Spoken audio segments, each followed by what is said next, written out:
Bienvenidos a un nuevo episodio de aprendizaje. Hoy tenemos el honor de contar con la participación del Dr. Darío Cepeda, un reconocido especialista en el mercado de productos. En esta ocasión exploraremos el rol de la asociatividad en el fortalecimiento de los mercados agroecológicos y los retos que enfrentan los productores en su transición hacia un nuevo modelo de comercialización sostenible. Este episodio es posible gracias al apoyo de la Generalitat Valenciana, a la Fundación de Religiosos para la Salud y a la Fundación Atacim. Muy buenas tardes con todos. Me encuentro acompañado del doctor Darío Cepeda. Él es especialista en mercadeo de productos y hoy nos va a mencionar el tema de la asociatividad en los productores agroecológicos y la importancia de la misma. Le damos la bienvenida y agradecemos su intervención. Bueno, muy buenas tardes a todas, a todos. Muchas gracias por este conversatorio. La idea de desarrollar la asociatividad en esquemas agroecológicos, primero es un desafío, ¿no? Un desafío que va vinculado. Hay que tomar en consideración que la agroecología, ¿no es cierto?, nos plantea varias expectativas, ¿sí?, pero no hay productivas específicamente, pero no hay que dejar de lado que eso tiene que venir relacionado con un acceso a mercados. ¿Y cuáles son esos canales de acceso de esos productos que estamos produciendo de manera agroecológica a esos mercados?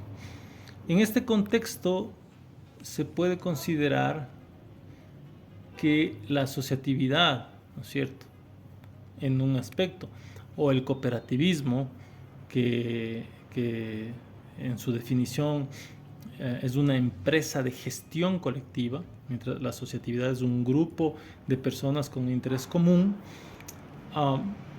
nos plantea, como decíamos, estos dos escenarios para poder viabilizar el acceso a los mercados que tendríamos con los productos. Si bien la comercialización es un problema específico, más allá del tipo de producto que tengamos, la agroecología tiene unas bases epistemológicas, vamos a decir, unos principios en donde estamos hablando de una colaboración, estamos hablando de apoyo, estamos hablando de un bienestar colectivo. Por ello, la comercialización asociativa o en cooperativas se relaciona con esta agroecología y nos permitirá complementar esta primera etapa, vamos a decir, de no solo ser agroecológicos y tener que enfrentar un mercado solo. En esta etapa, ¿no es cierto?, de asociatividad o cooperativismo que hemos planteado, creemos que es necesario entender las necesidades intrínsecas de los productores, en este caso productores agroecológicos, y perspectivas de inserción y acceso a mercados de esos productos al mercado. Por tanto, ahí hay que plantearse como parte de esto un esquema de intereses individuales, por supuesto, pero que concuerden en la colectividad para el proceso comercial, y de posibilidades de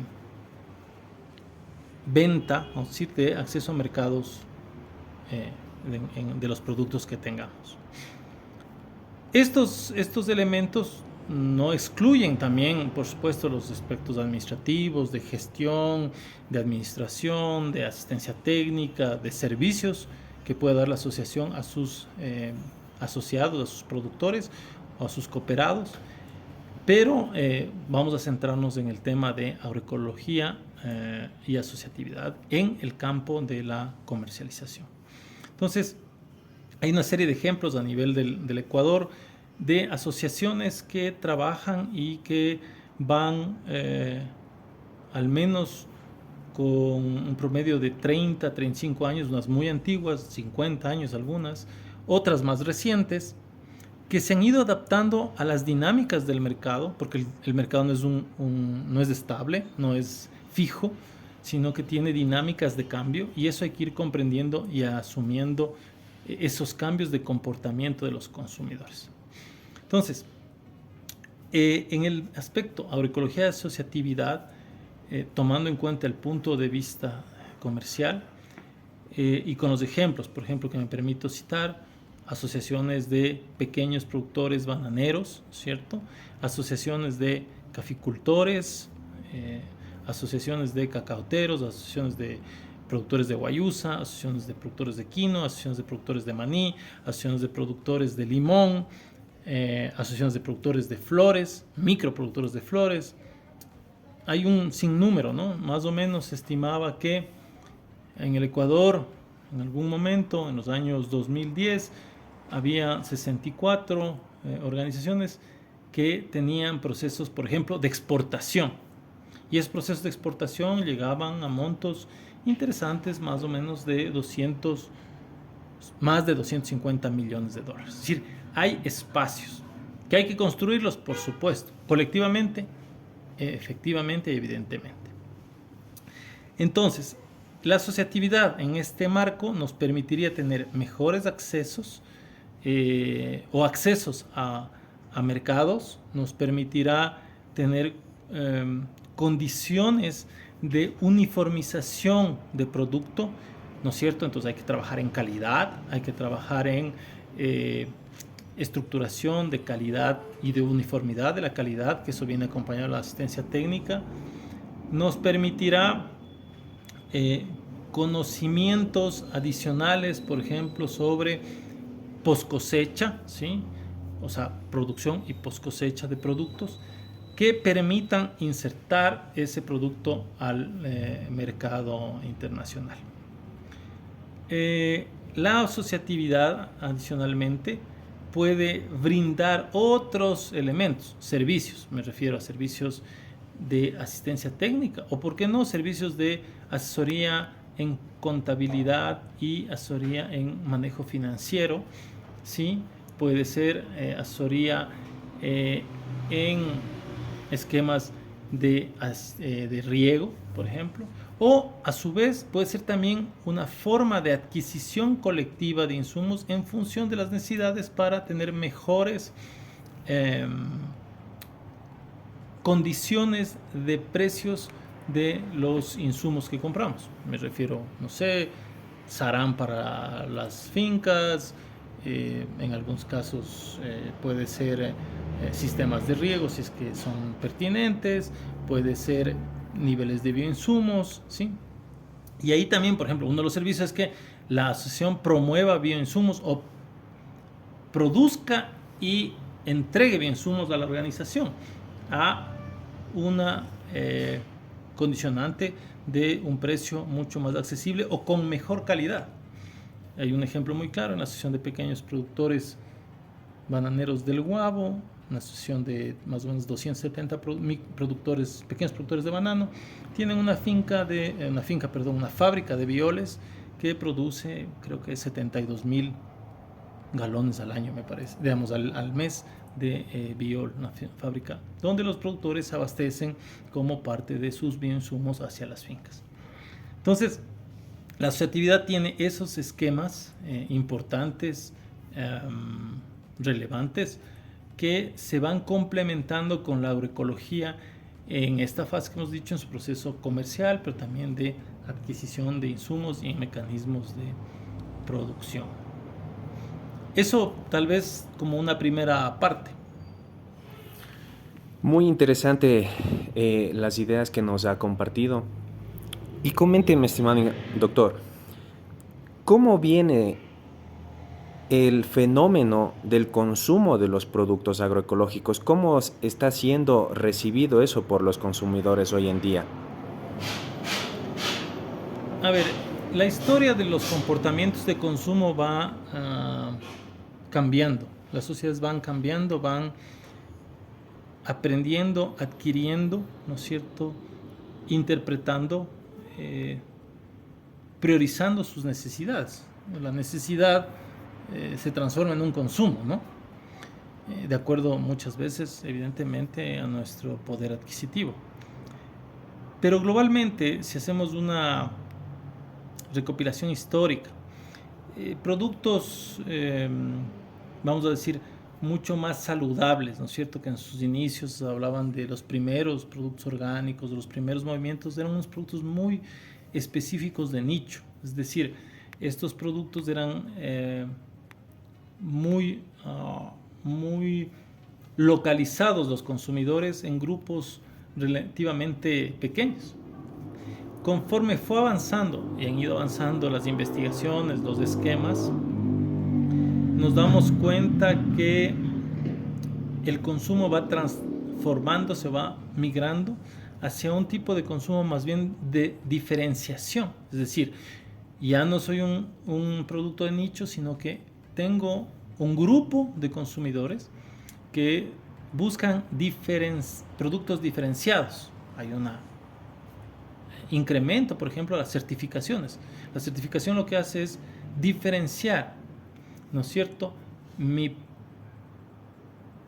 tecnología productiva, mi modo de producción, ¿no es cierto?, mi modelo productivo, vamos a decirlo mejor, si es con más utilización de agroquímicos o con menor utilización de agroquímicos, que son las certificaciones de tercera parte, que pueden ser unas orgánicas o hay varias de diferentes tipos, ¿no es cierto?, que están reguladas por los estados. Entonces va creciendo ese mercado de certificaciones. ¿Por qué? Porque esta certificación diferencia el producto convencional de un orgánico. Entonces es un mercado de diferenciación.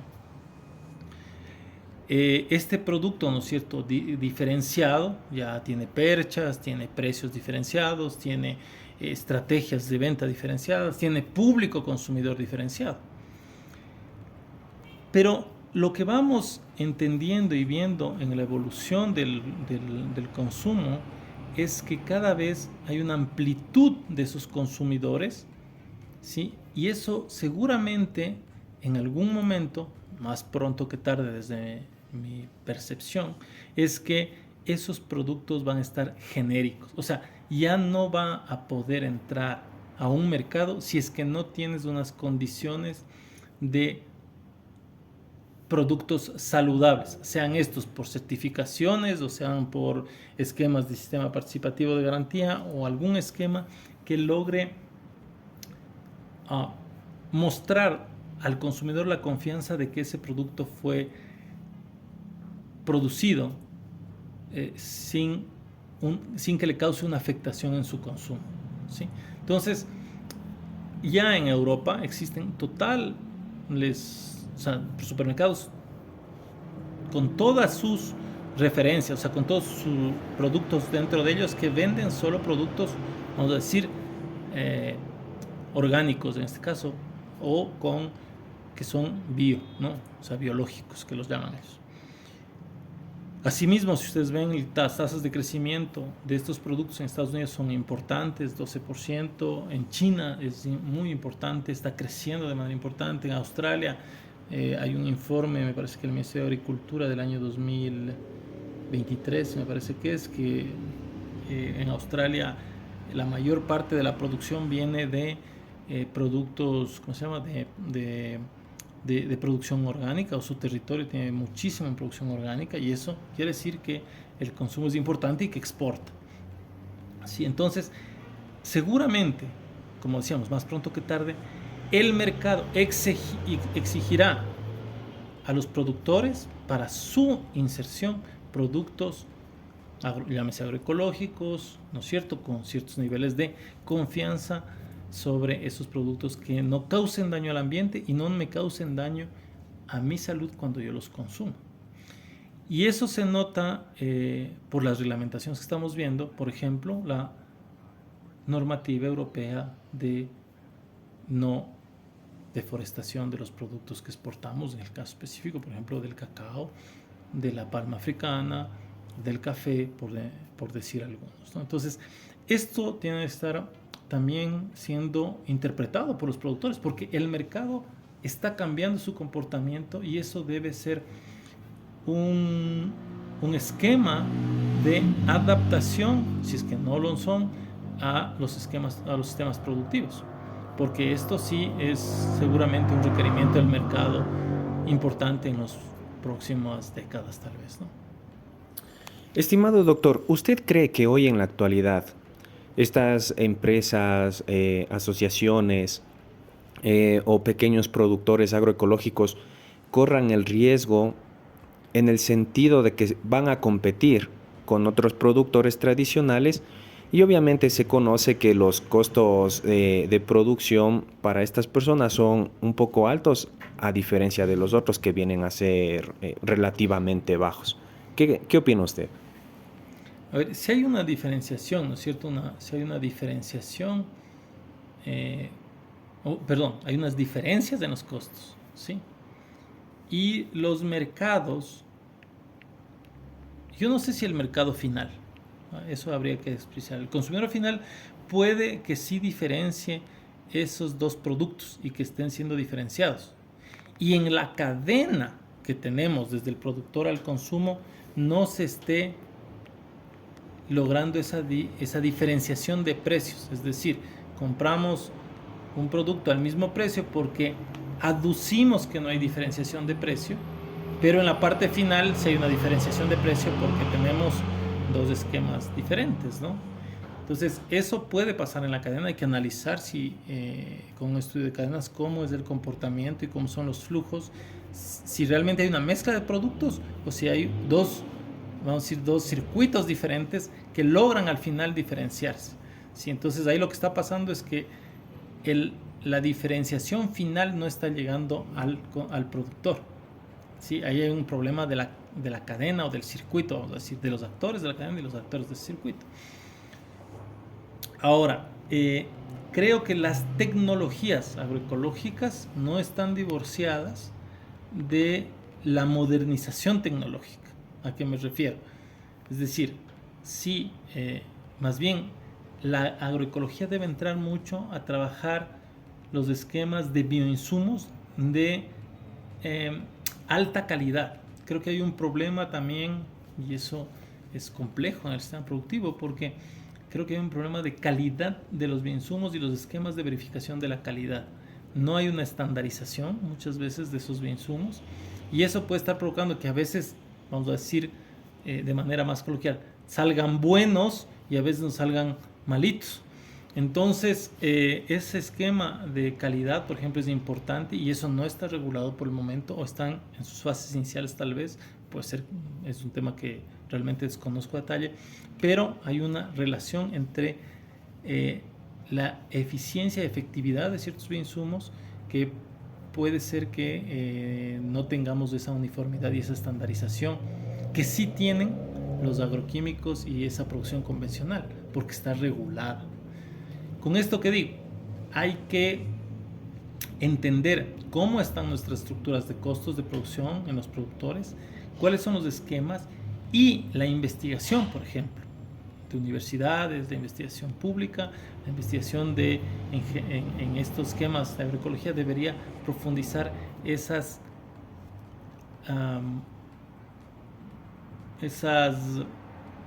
particularidades que tienen los bioinsumos y sus comportamientos en los cultivos o en las crianzas que tenemos, porque también hemos estado hablando tal vez de cultivos, pero hay que pensar que también la agroecología es un esquema de crianza menos desarrollado, ¿no? Entonces, ¿cuáles son las mezclas forrajeras, por ejemplo? ¿Cuáles son los esquemas de rotación de pastizales que permiten tener mejores niveles de producción con una producción agroecológica? Eso también hay que analizar. Es decir, tal vez no hay que confundir la agroecología con una producción tradicional, vamos a decir tradicional entre comillas, sino vamos a decir con baja tecnología. Porque los bioinsumos pueden ser de alta tecnología, es decir, saber cuáles son los microorganismos de esa zona y utilizar los microorganismos pertinentes de esa zona para los procesos de producción agroecológica en los cultivos y cómo interactúan suelo, planta, ¿sí? Suelo, planta, agua y cómo podemos desarrollar. Entonces, si bien el mercado nos va a poner a competir, la primera, vamos a decir, reflexión sería ver si realmente en el mercado final hay una diferenciación de ese producto, a lo mejor sí, y si no, hay que estructurar, si no lo hay todavía, un proceso diferenciador de esos productos agroecológicos, porque lo que vemos desde el mercado es que sí hay un interés, una avidez de cierto grupo de consumidores de estos productos que quieren que tengan una garantía sobre el producto que consumen. ¿Por qué? Porque ahora cierto grupo de consumidores no está pensando en comprar el producto en sí, el cacao, el café, como producto, sino está implícito una necesidad de seguridad sobre mi salud al momento que yo consumo. Por eso es una estructuración, vamos a decir, de estos esquemas de diferenciación. Entonces ahí sí hay que trabajar. Si es que no está diferenciado, hay que trabajar en la diferenciación, y si no, hay que ver si está diferenciado. Espectacular. Doctor, tal vez usted conoce de modelos que hayan sido exitosos en el mercadeo de productos agroecológicos. Tal vez conoce empresas que estén a nivel Ecuador, a nivel mundial. A ver, hay unos esquemas globales. Si, por ejemplo, tú tienes productos agroecológicos que se comercializan con supermercados en Reino Unido, de Colombia, ¿sí? Hay productos agroecológicos, ¿sí?, que están aceptados con esquemas de reconocimiento por tercera parte, ¿sí?, como vamos a decir, el símbolo de pequeños productores u otros que están relacionados con productos de plátano, por ejemplo, o de cacao, de café, ¿sí?, que pueden ser pertinentes y que tienen organizaciones de productores agroecológicos relacionados en el sur del Ecuador, en la Amazonía, en Manabí, en el norte del Ecuador. Entonces sí hay varios ejemplos, algunos muy conocidos, otros poco conocidos, pero eso depende mucho de cómo estemos analizando el proceso de inserción en el mercado que vamos a tener. O sea, cuál es el interés de porque estos sí son grupos asociativos. O sea, seguramente también hay empresas agroecológicas que lo hacen, pero esas son individuales en sus propias fincas, ¿sí? Entonces ellos manejan su sistema productivo. Acá lo que les estoy comentando sí está muy relacionado con procesos asociativos de comercialización o procesos cooperativos en general de producción, de comercialización sobre todo. Entonces sí hay ejemplos que creo pertinente que se puedan ir contactando a lo largo de estos conversatorios que se van teniendo. Pero como decía, cuando nosotros establecimos allá por el año 2010, solo en exportación, porque estábamos solo en la fase de exportación, había como 260 millones de dólares que se comercializaban externamente, y yo me imagino que el nivel de comercialización interna es muy importante. Por ejemplo, en Imbabura hay gente de Curicancha que está muy implicado en eso. Hay gente en Riobamba que también está muy implicado en los esquemas de comercialización. Hay gente en San Gabriel y en el Cantón Montúfar, en el Carchi, que está muy implicado, en donde ya tienen espacios de comercialización específicos. Y también está el tema de Cayambe, que es más conocido. Y también en la costa hay uno en Quevedo, hay uno en Puerto Viejo, en Manta, que son esquemas, me parece que se llama, no recuerdo el nombre, está en Manabí, esta organización. Y también hay en Esmeraldas y en otros espacios del país. ¿Por qué? Porque, insisto, yo creo que el comportamiento del consumo está relacionado con esta seguridad sobre la adquisición de los alimentos. En los últimos días o meses, vamos a decir, ha habido unas campañas fuertes de investigación, el periodismo ha manifestado los niveles de contaminación de diversos metales pesados.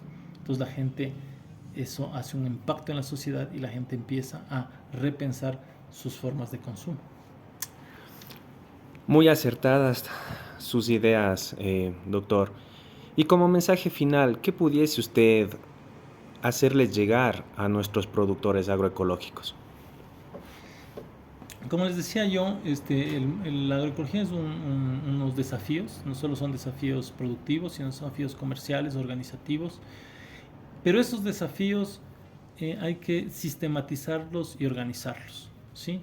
Hay que consolidar estructuras sólidas de intereses comunes para una gestión común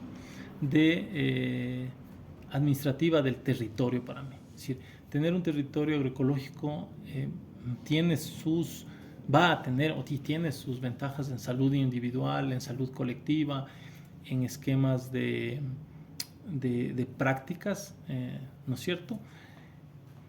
Pero también esos desafíos nos van a venir con nos van a dar ciertos esquemas comerciales. Es decir, y ahí mi insistencia es, hay que encontrar, ¿no es cierto?, ese match consumo-producto que tenemos. A veces nuestra reflexión es, bueno, tengo esto y esto sé producir. Hay que, de un lado, buscar a ese producto un match, pero también hay que ver qué está planteándose en el consumo en mercados de cercanía, en mercados medios y también, ¿por qué no?, en muchas ocasiones en exportación. Hay zonas de Zamora Chinchipe y de Morona Santiago que sus productos agroecológicos llegan a Suecia, que entonces tienen unos trayectos largos, sí tienen algunos reparos sobre la movilidad y la movilidad del CO2, pero hay que analizar esas condicionantes. Entonces, el mensaje final sería ver en las organizaciones como productores agroecológicos, entender cuáles son los mercados a los que quiero acceder, en qué condiciones me gustaría acceder y cuáles son mis necesidades para tener al final un producto adaptado a las necesidades del consumidor y que se pueda encontrar esa relación y ese circuito entre el producto agroecológico y el mercado de consumidor que busque este tipo de productos. Le agradezco muchísimo por su valioso tiempo, estimado doctor. Muchas gracias por acompañarnos en este enriquecedor episodio. El doctor Cepeda nos ha dejado valiosas reflexiones sobre la importancia de la organización y la diferenciación para impulsar los productos agroecológicos hacia mercados nacionales e internacionales. Agradecemos nuevamente el respaldo de la Generalitat Valenciana, a la Fundación de Religiosos para la Salud y a la Fundación Atacim. No olviden seguirnos en el próximo episodio, donde continuaremos explorando temas clave para el desarrollo sostenible y la agroecología. Hasta pronto.